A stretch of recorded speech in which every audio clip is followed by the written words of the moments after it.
Oi, gente, tudo bem com vocês? E aí, vocês estão prontos para o capítulo 8? Nós vamos falar hoje sobre a água, né? No último capítulo a gente começou, agora a gente vai falar mais profundamente de cada item que compõe a nossa pirâmide, né? A pirâmide da abundância. Ah, mas você está chegando aqui agora e não me conhece ainda? Eu sou Rosângela, sou professora e o objetivo deste canal é compartilhar conhecimento por meio da leitura. Vamos lá? Então aqui nós vamos falar sobre a água. A água, começa esse capítulo, né, dizendo sobre o problema da água. A gente já falou lá no início, quando a gente falou no capítulo Construindo a Pirâmide, um pouquinho do que é o problema da água, né, da questão da água contaminada, de milhões de pessoas que morrem no mundo todo por beberem água contaminada, de como seria importante se houvesse a possibilidade dessa água ser esterilizada, filtrada, para diminuir essa incidência de mortes. Então ele começa, lembra que sempre ele traz alguma pessoa, né? Sempre são pessoas, e esse capítulo ele traz várias pessoas que se depararam com algum problema sobre a água e aí resolveram fazer algo sobre isso. E o primeiro que ele traz aqui é o Peter Thum. Peter Thum nunca pensou em ser um empreendedor social. Ele só foi à África porque ele queria vender água engarrafada. Ele ia lançar uma campanha de água engarrafada, mas fazendo uma consultoria lá.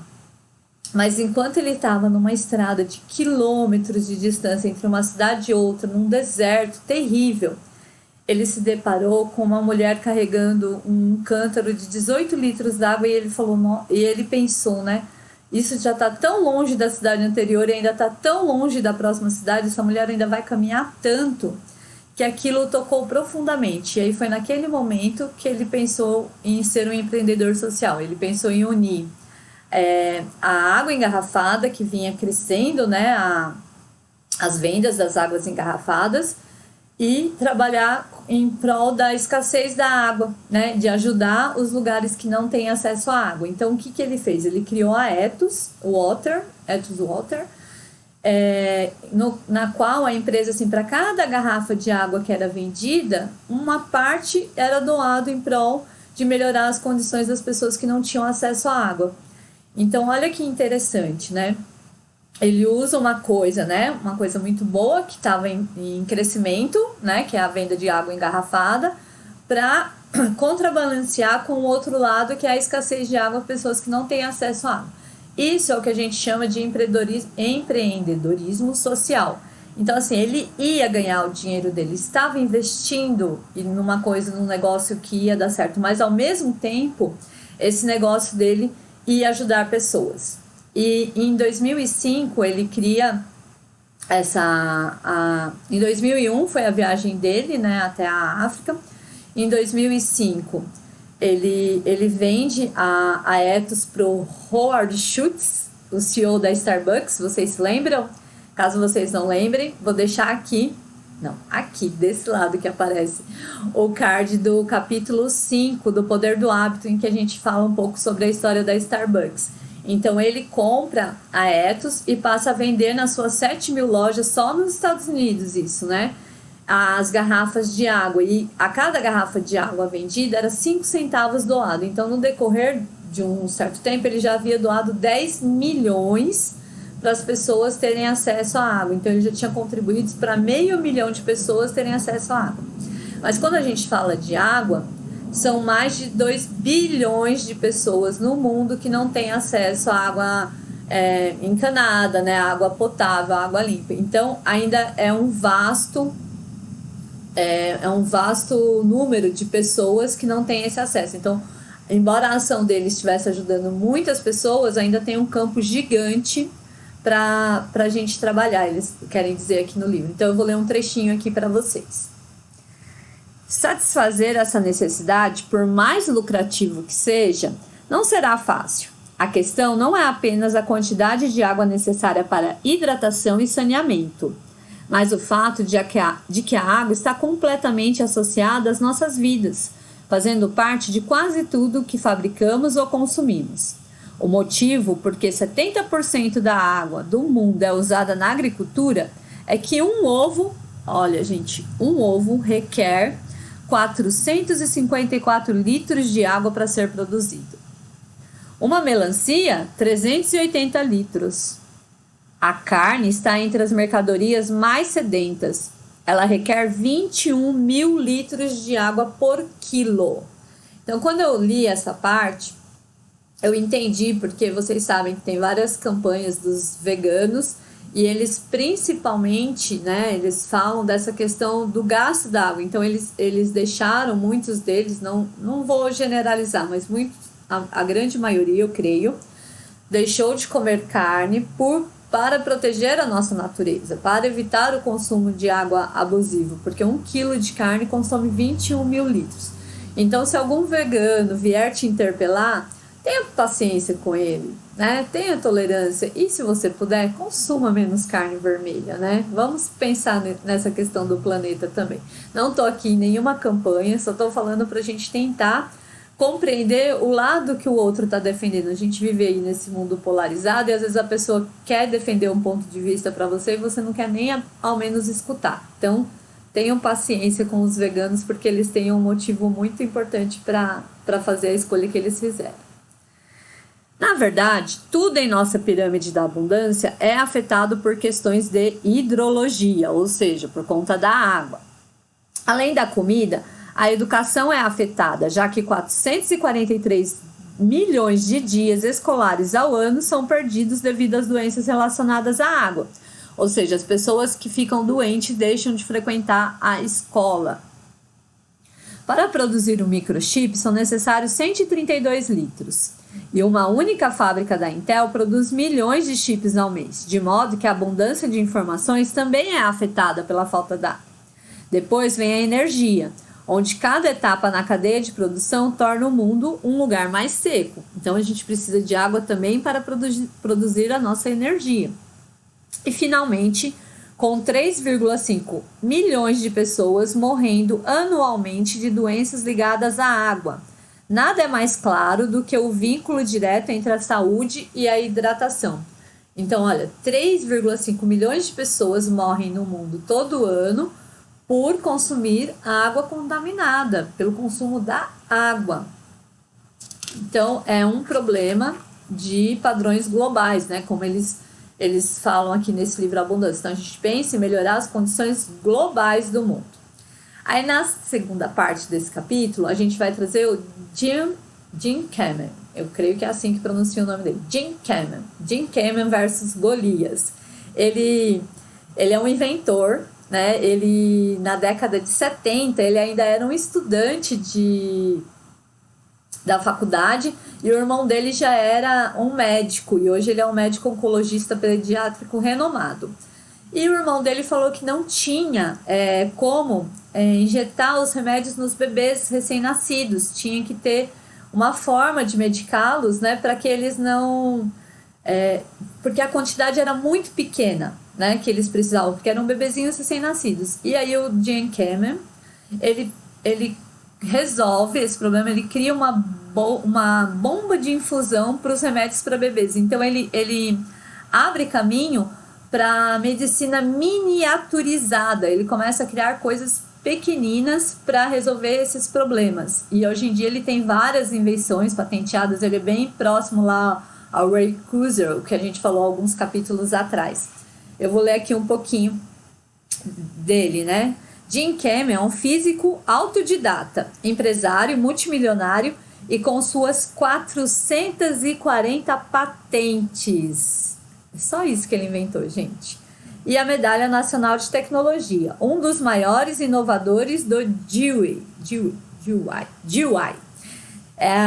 nossa época. O GUI vai ser um capítulo que a gente vai falar daqui, se eu não me engano, uns 2 capítulos à frente, que é o Faça Você Mesmo, que a gente falou lá no início do Construindo a Pirâmide, que é as pessoas que se deparam com os problemas da sociedade e elas não ficam apenas reclamando, elas procuram agir sobre esses problemas. Então, quando o irmão dele falou sobre como medicar os bebês recém-nascidos numa quantidade muito pequenininha, ele foi lá e criou a bomba de infusão injetável para os remédios para os bebês recém-nascidos. Ele já criou várias outras coisas, eu vou continuar lendo aqui que vai ter mais exemplos. Aquilo deixou Kamen curioso. Começou a experimentar. Uma coisa levou a outra e logo havia inventado a primeira bomba de infusão portátil capaz de ministrar automaticamente as mesmas doses exatas de remédio que antes exigiam uma supervisão hospitalar de 24 horas. Depois daquilo, a miniaturização da tecnologia médica tornou-se sua especialidade. Em 1982, Kamen fundou a Decada Research and Development. Lembra do meu inglês inexistente, hein, gente? Que logo criou uma máquina portátil de diálise do tamanho de um videocassete, em vez do modelo anterior, semelhante a uma máquina de lavar louças. Depois veio o iBoot, uma cadeira de rodas motorizada que sobe escadas, e o Segway, a tentativa de Kamen de reinventar o transporte local. E o braço Luke, um radical passo à frente no desenvolvimento dos membros protéticos. Então, a bomba de infusão foi só o começo, e ele continua estudando sobre isso. E essa máquina de diálise, né, que são para as pessoas que precisam filtrar água, né, que tem problema nos rins, ele ainda pensa muito sobre isso porque precisa de água esterilizada. Então ele pensa nisso, eu digo lá no livro. Pode ser que hoje as pesquisas dele já estejam mais avançadas e ele já tenha conseguido produzir essa máquina, né, que ele tá falando aqui. Na verdade, já produziu, gente, aqui no capítulo. Aquela máquina diferente ficou pronta em 2003, perdão, gente, ele tava lá no processo já. Como essa é a tecnologia com que Kamen pretende reduzir o grave problema das doenças transmitidas pela água, batizou-a de Slingshot, estilingue, tecnologia usada por Davi para derrubar o Golias. Por isso o nome desse trecho é Jim versus Golias. Então ele criou essa máquina que ela esteriliza a água, ela limpa a água, porque ele se preocupava com a necessidade da água esterilizada para fazer diálise e para evitar outros problemas também. Ele começou pensando na diálise, mas ele pensou em criar uma máquina que filtrasse água para lugares distantes, onde as pessoas bebem muita água contaminada, e levar essas máquinas que filtram água e que deixam a água limpinha. Aí, continuando. Alguma daquelas ideias brilhantes, como ninguém se deu ao trabalho de discuti-la abertamente antes, violaram barreiras culturais.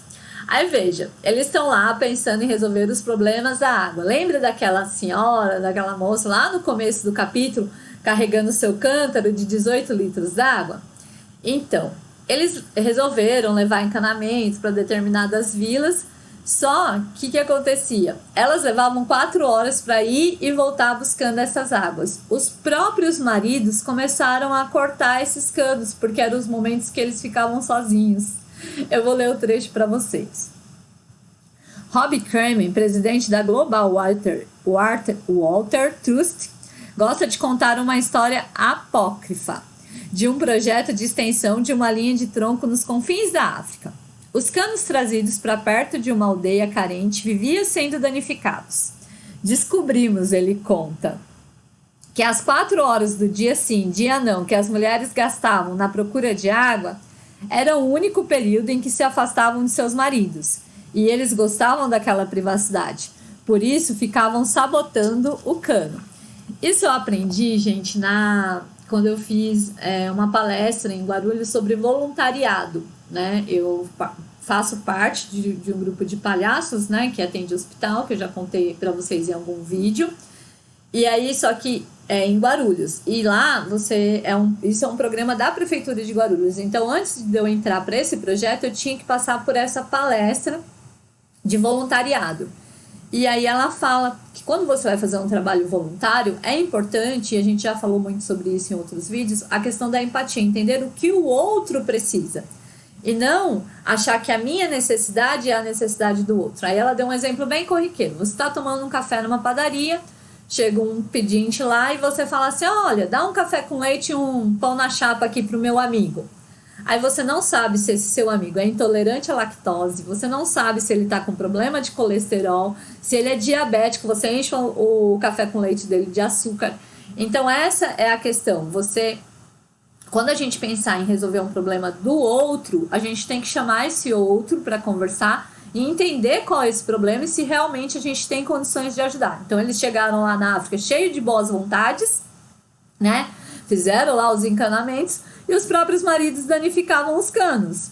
Então, consulte antes de ajudar alguém se aquela pessoa realmente precisa daquele tipo de ajuda. Aí, continuando. Aí ele fala também que o problema da água também é um problema da população mundial, também está ligado a isso, porque nas comunidades rurais as pessoas têm muitos filhos para ajudarem na agricultura. E também, como lá a água não chega ainda potável em alguns lugares, eles têm uma conta já lá certa. Eles têm no mínimo 3 filhos, eles preferem que sejam homens, porque o primeiro filho morre. O segundo trabalha para formar o terceiro. Então, eles têm essa conta já de ter mais filhos. Então, eles falam que se a gente conseguir levar água potável para esses lugares mais distantes, seria até uma forma de controle, né, da própria natalidade, né? Então eu vou ler aqui mais um trechinho para vocês. Do 1,1 bilhão de pessoas sem acesso à água segura, 85% vivem no campo, e dos 2,2 milhões de crianças que morrem atualmente por beber água contaminada, então, lembra, 3,5 milhões de pessoas morrem. Desses 3,5 milhões de pessoas, 2,2 milhões são crianças.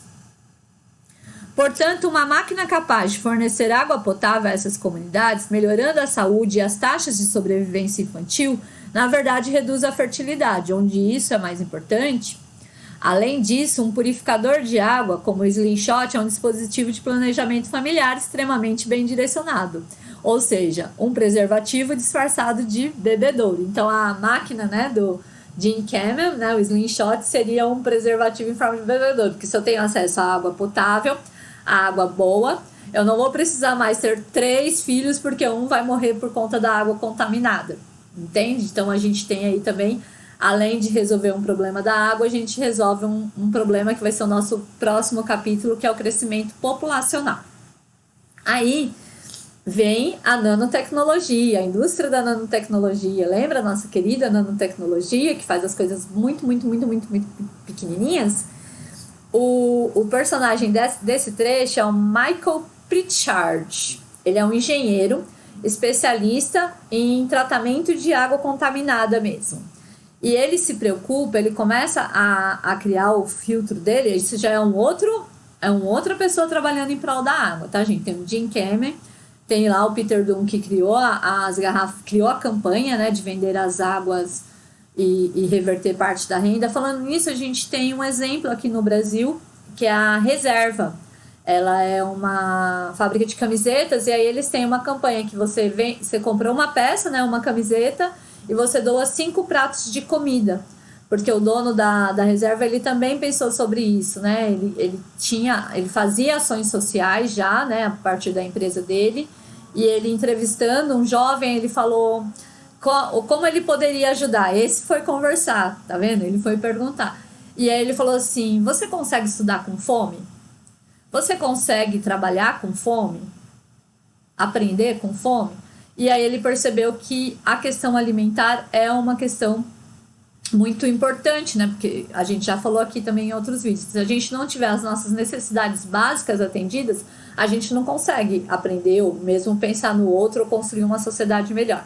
Então, a Reserva aqui no Brasil já é uma empresa que se preocupa com isso. Então, você compra uma peça, a cada peça vendida, ela é revertida em 5 pratos de comida. Muito interessante isso, né? Então, a gente já tem essa iniciativa aqui hoje no Brasil. Isso é só um exemplo, eu creio que tem mais exemplos, tá, gente? Esse é o exemplo que eu conheço. Então, voltamos lá à nanotecnologia, ao Michael Pritchard. Ele viu o estrago do Catarina, que o Catarina fez, o tsunami. Então, esses 2 eventos, eles contaminam a água, né? Eles vêm arrastando a água e a água fica contaminada. Aí as pessoas fazem aqueles acampamentos para enviar água para as pessoas, para ajudar. Só que isso prolifera ainda mais as doenças. Então, ele criou uma garrafa que tem um filtro que purifica a água, deixa de servir a água contaminada. Essa é a invenção dele. Eu vou ler aqui um trechinho, por isso que ele que a gente vai falar aqui da nanotecnologia, porque ele usou a nanotecnologia para fazer esse filtro. Antes que Pritchard surgisse, os melhores filtros d'água com bomba manual no mercado funcionavam até um nível de 200 nanômetros. Isso é pequeno o suficiente para capturar a maioria das bactérias, mas os vírus, que são mais microscópicos, ainda conseguiam escapar. Assim, Pritchard projetou uma membrana com poros de 15 nanômetros de largura. Lembra que cada nanômetro é 1/bilionésimo de metro? A metro, 1/bilionésimo. Não dá para a gente enxergar, porque divide por 1 bilhão, 1 metro. Assim, Pritchard projetou uma membrana com poros de 15 nanômetros de largura e em segundos remove tudo o que precisa ser removido: bactérias, vírus, cistos, parasitas, fungos e outros patógenos transmitidos pela água. Um filtro que dura o suficiente para produzir 6.000 litros de água. E o sistema desliga automaticamente quando o cartucho expira, impedindo o usuário de beber água contaminada. Olha que interessante isso, gente. Ele produz até 6.000 litros de água, uma quantidade bem grande, né? E ele para de passar água se o cartucho estiver expirado do filtro. Então, a pessoa não vai beber água contaminada de forma alguma. O Lifesaver foi projetado para socorro em desastres, mas por que esperar uma versão maior do sistema que produz 25.000 litros, o suficiente para uma família de 4 membros durante 3 anos? Então, ele fez essa primeira versão para os desastres e aí ele já está projetando 25.000 litros, que vai sustentar uma família de 4 pessoas por 3 anos com água limpa. Então, entende como uma coisa vai puxando a outra, como um problema aqui. Ele estava pensando nos desastres, como já se ampliou, como o Jim Cameron, pensando na diálise, também já se ampliou.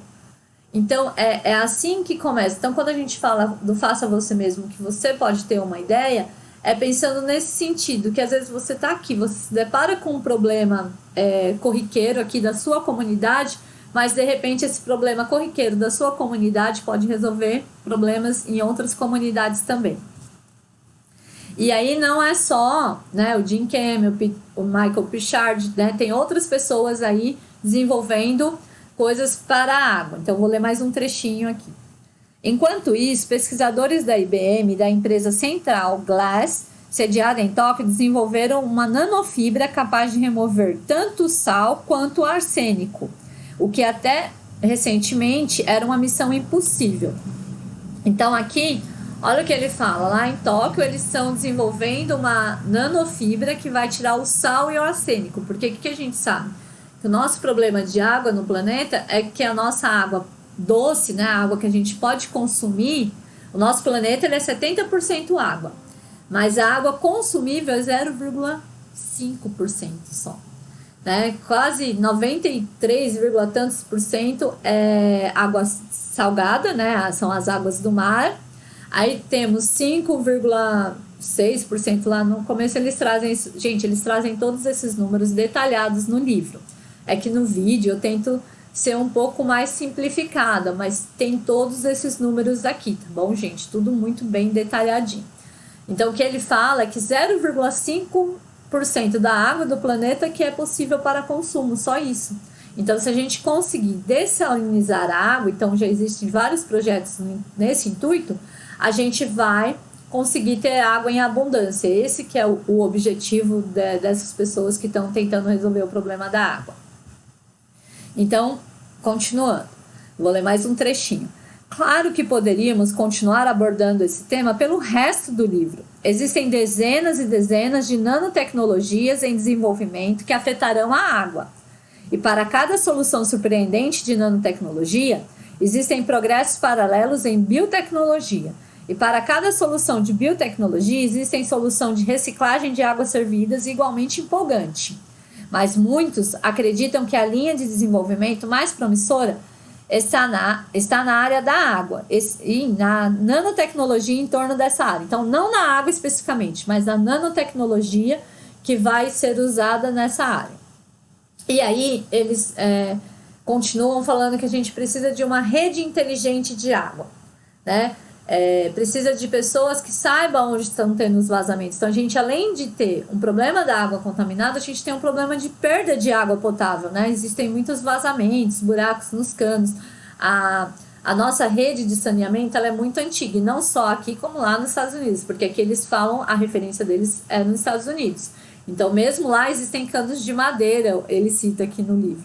Então, o Peter Williams, um cientista eminente da IBM, ele tenta resolver esse problema. Ele fala que o problema da água não é um problema de água somente em si, mas um problema de falta de informação. Então, ele vem trabalhando para criar essa rede inteligente da água. Então, de termos informações sobre a água globalizada, né? Como a gente já falou sobre as redes e os sensores, né? Para ver onde a água está vazando, onde está o problema de água, descobrir onde tem água. Então, essa seria a rede inteligente de água. E aí eles falam de outra questão, que é o saneamento, né? Quem que teve a brilhante ideia, né, de que as privadas sanitárias usariam água para levar os nossos dejetos embora, né? E como essa ideia para eles aqui, discutindo aqui no livro, é ultrapassada, como isso há tanto tempo já existe e ninguém pensou em melhorar essa tecnologia. Então, eu vou ler só um trechinho aqui sobre o saneamento para vocês, que é bem interessante. Essas privadas de alta tecnologia trituram e queimam as fezes e evaporam instantaneamente a urina, deixando tudo esterilizado no processo. Em vez de desperdiçar algo, essas privadas devolvem pacotes de ureia como fertilizante, sal de mesa, volumes de água doce e energia suficiente para carregar um celular enquanto você está sentado no trono. Vocês conseguem imaginar isso, gente? Eu leio essas coisas desse livro e fico assim, enlouquecida com a possibilidade dessa tecnologia. Ligando essas redes privadas à rede inteligente, a eletricidade pode ser vendida de volta à concessionária, fazendo com que pela primeira vez na história alguém seja pago para defecar, ou seja, para fazer cocô. Já pensou você ser pago para fazer cocô, gente? Como um componente final, tudo isso custa ao consumidor 5 cents diário. Isso não é uma simples melhoria, é uma revolução. Vocês conseguem imaginar isso? Seria um sonho, não é? Bom, agora a gente vai finalizar, tá? Então, existe uma foto que foi tirada pelo astrônomo Carl Sagan em 1990. E tem vários vídeos, e eu vou deixar um vídeo aqui, que é um trecho do texto que ele escreveu sobre essa foto que foi tirada, né? E aí é um vídeo bem interessante que fala um pouco da nossa insignificância perante ao universo, né? Então, nós estamos aqui no planeta, mas perante ao universo, né? O nosso planeta parece tão gigante, cheio de tantas pessoas, de tantas coisas, mas perante ao universo nós somos apenas um pálido ponto azul claro. Então, eu vou deixar o vídeo aqui. Eu vou ler o último trechinho para a gente finalizar esse capítulo. Em 1990, em um dos atos mais célebres de uma carreira ilustre, o astrônomo Carl Sagan decidiu que poderia ser interessante se a espaçonave Voyager 1, após completar sua missão em Saturno, desse meia volta e tirasse uma foto da Terra, ou, nas palavras de Sagan, um cisco de poeira suspenso num raio de sol. Olha só, gente. Sobre sua fotografia famosa, Sagan certa vez disse, aqui tem um trechinho do que ele falou, mas eu vou deixar o link, aí vocês vão ouvir, né? Tem a narração, vocês vão ouvir o texto completo. Essa imagem distante do nosso mundo minúsculo realça nossa responsabilidade de sermos mais gentis uns com os outros, de preservarmos e acalentarmos o ponto azul claro, o único lar que jamais tivemos. Nós concordamos plenamente. Portanto, neste momento, promovamos a eficiência. Tomemos duchas mais breves, comamos menos carne vermelha. Façamos todo o possível para preservar um recurso altamente limitado. Mas quanto ao amanhã, é preciso saber que um mundo de água abundante é uma possibilidade bem real. E chegaremos lá mais rápido se atrelarmos nossas energias aos exponenciais. Então, deixa eu fazer só uma correção aqui. Até o único lar que tivemos é a fala do Carl Sagan, né? Aí nós concordamos plenamente que isso é o único lar que tivemos. Aí já vem a fala do autor. Então ele fala que a gente possa ser mais eficiente, né? Tomar banhos mais rápido, comer menos carne vermelha, tentar cuidar melhor dos nossos bens naturais, mas que a água é um recurso limitado hoje, que existe uma possibilidade de no futuro nós termos água abundante perante as tecnologias exponenciais. Mas enquanto isso é uma possibilidade, é muito importante que a gente tenha essa consciência, né, de consumir a água de forma responsável, tá certo? Então assim eu encerro esse capítulo aqui falando sobre a água, né, o nosso bem essencial à vida. E espero vocês no próximo capítulo, que a gente vai falar sobre como alimentar 9 bilhões de pessoas, que é o futuro do nosso planeta. Um beijo e até o próximo capítulo.